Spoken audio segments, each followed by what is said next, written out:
Lalu Pak, SKTM, SKD itu apakah masih diberlakukan ya Pak? Mengingat tahun kemarin-kemarin itu masih menggunakan surat keterangan tersebut. Untuk jalur ini kan ada namanya jalur yang SMA ya, ada jalur zonasi, ada jalur prestasi, ada jalur afirmasi. Nah, afirmasi itu kan mulai dari anak nakes, anak tidak mampu, perpindahan orang tua. Sehingga di sini tidak berlaku lagi yang namanya SKTM, surat keterangan tidak mampu. Karena di situ di jalur afirmasi sudah ada untuk anak yang tidak mampu. Terakomodir di situ lah. Sekarang tidak mampunya berapa persen, semuanya ada ukurannya.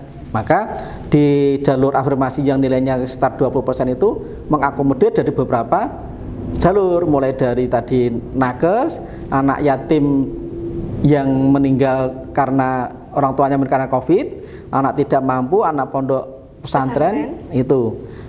Baru nanti jalur zonasi yang minimal 55%, jalur prestasi maksimal 20%, maksimal 20%. Nah, kalau nanti misalnya jalur prestasi 20% tidak terpenuhi, maka masuk ke jalur zonasi.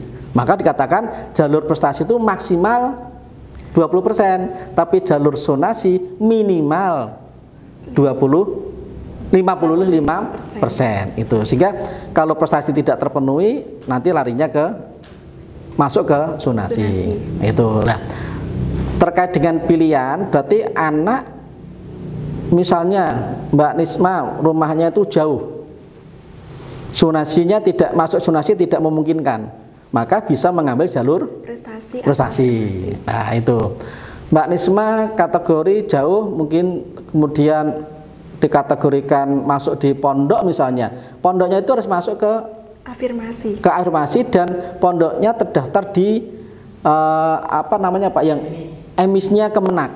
Tanpa masuk ke esmis tidak bisa. Itu nanti banyak orang mengaku mendirikan pondok padahal di situ benar nggak pondok, maka masuk ke emisnya Kemenak. Itu jadi banyak jalur, tergantung pilihannya kemana. Kalau Mbak Nisma misalnya punya prestasi, ya masuk saja ke jalur prestasi misalnya. Itu pilihannya gitu Mbak.